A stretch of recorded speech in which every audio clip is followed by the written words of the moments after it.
आपण पाहत आहात BV महाराष्ट्र न्यूज, खबरबात महाराष्ट्राची।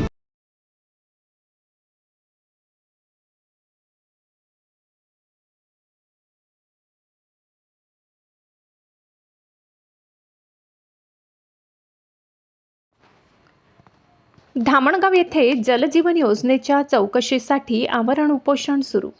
इगतपुरी तालुक्यातील धामणगाव येथील जलजीवन मिशन अंतर्गत 1,69,00,000 रुपयांच्या पाणीपुरवठा योजनेतील भ्रष्टाचाराची चौकशी न झाल्याबाबत येथील सामाजिक कार्यकर्ते मंगेश गाढवे यांच्या नेतृत्वाखाली कार्यकर्ते आमरण उपोषणाला बसले आहेत।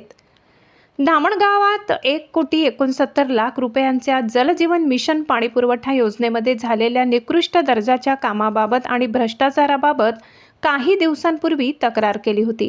त्यावर प्रशासनाने 15 दिवसात विशेष पथकामार्फत चौकशी करण्याचे लेखी आश्वासन दिले होते, मात्र अद्याप चौकशी झाली नाही। न्याय मिळाल्यास आमरण उपोषण सुरूच राहील, असे उपोषणकर्त्यांनी सांगितले। आश्वासनानुसार काही दिवसांपूर्वी संबंधित खात्याचे अधिकारी गावात पाहणीसाठी आले होते, परंतु अत्यंत धक्कादायक बाब म्हणजे एवढ्या मोठ्या 1,69,00,000 रुपयाच्या योजनेची चौकशी करण्यासाठी आलेल्या अधिकाऱ्यांकडे कामाचे कुठलेही अधिकृत कागदपत्रे, ब्ल्यूप्रिंट किंवा अंदाजपत्रक उपलब्ध नव्हते। आम्ही याविषयी जाब विचारला असता संबंधित अधिकाऱ्यांनी अत्यंत बेजबाबदारपणे सांगितले की आम्ही संबंधित खात्याला डॉक्युमेंट्स मागितले आहेत, पण ते अजून आलेले नाही। त्यामुळे कागदपत्रे नसल्यामुळे आम्ही हे काम आणि ऑडिट पूर्ण करू शकत नाही। ज्या दिवशी आमच्याकडे डॉक्युमेंट्स येतील त्याच दिवशी आम्ही चौकशी करू, असे सांगितले। उपोषणात सागर गाढवे, विजय गाढवे, महेश गाढवे, विलास वागचौरे, कमलेश गाढवे, समाधान लगड, हर्षद गाढवे, राजू रंगनाथ गाढवे, संपत वागचौरे, योगेश देशमुख, विक्रम घुमरे, जनार्दन गाढवे, अशोक गाढवे, पुंजाराम गाढवे, माजी सरपंच निवृत्ती जाधव यांनी उपोषणकर्त्यांना जाहीर पाठिंबा दिला आहे। आधी चौकशीचे आश्वासन देऊन आंदोलन स्थगित करायला लावणे आणि महिनाभरानंतर जेव्हा अधिकारी येतात तेव्हा कोणतीही कागदपत्रे न आणता कागदपत्रे आल्यावर चौकशी करू अशी उडवाउडवीची उत्तरे देणे, यावरून हे स्पष्ट होते की प्रशासन आणि संबंधित अधिकारी जाणीवपूर्वक या योजनेतील भ्रष्टाचाराला पाठबळ देण्याचा व दोषींना पाठीशी घालण्याचा प्रयत्न करत आहेत। जोपर्यंत या 1,69,00,000 रुपयांच्या कामाची सर्व अधिकृत कागदपत्रे समोर ठेवून वरिष्ठ पातळीवरून तांत्रिक पाहणी केली जात नाही आणि सविस्तर अहवाल, क्वालिटी कंट्रोल रिपोर्ट ग्रामस्थांसमोर जाहीर केला जात नाही, तोपर्यंत आमचा हा लढा थांबणार नाही, अशी माहिती सामाजिक कार्यकर्ते मंगेश गाढवे यांनी दिली आहे।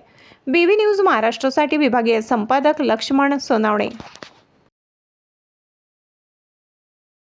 विनंती, ह्या पोरांनी एक उपोषण घेतलं त्याच्याबद्दल आमचा सुद्धा पाठिंबा आहे। ह्या गावाचं निरीक्षण हे झालंच पाहिजे, कारण याच्याबद्दल गावाचं हे वाटलं, आज गावात पाणी नाही, काही नाही, आणि ही सुद्धा जुनी टाकी आहे पहिली, ह्या टाकीचं सुद्धा निरीक्षण झालं पाहिजे, चौकशी करावी, ही विनंती गावातर्फे माझी। आमच्या गावातील जे जलजीवन मिशन योजना आहे तिचा जो झालेला भ्रष्टाचार आहे त्या संदर्भात आम्ही मागेही उपोषण केलं, पण त्याचा काही फायदा झाला नाही। अधिकारी आले, आम्हाला जशी समज देऊन गेले की आम्ही येतो जातो, पण ते कुठल्याही प्रकारची कारवाई किंवा कुठल्याही प्रकारची त्यांनी समिती गठीत करून ते आले नाही। त्यामुळे आम्ही आता परत उपोषणाचा हत्यार उपसलेला आहे। आता आम्ही आजपासून उपोषणाला बसतो, जोपर्यंत या गोष्टी सखोल चौकशी होत नाही तोपर्यंत आम्ही उपोषण सोडणार नाही। आज आमच्या गावात जलजीवन मिशन अंतर्गत 1,69,00,000 रुपयाचा झालेल्या कामांचा भ्रष्टाचार आणि लोकांची फसवणूक आणि आमची या उपोषणकर्त्यांची फसवणूक केली या प्रशासनानं। त्या प्रशासनाच्या विरोधात आज मी मंगेश गाढवे त्यांना निवेदन दिलं आहे की आजपासून आम्ही आमरण उपोषण करतोय, संबंधित कामाची चौकशी करा, अन्यथा आमचं उपोषण चालू राहील। पण अधिकारी गावात आले असताना कुठलेही डॉक्युमेंट नसल्या कारणाने अधिकाऱ्यांनी आम्हाला एक पळवाट काढली की आमच्याकडे डॉक्युमेंट नाही, त्यामुळे आम्ही चौकशी करू शकत नाही। हा कुठलाही त्या गोष्टीचं ते नसतो।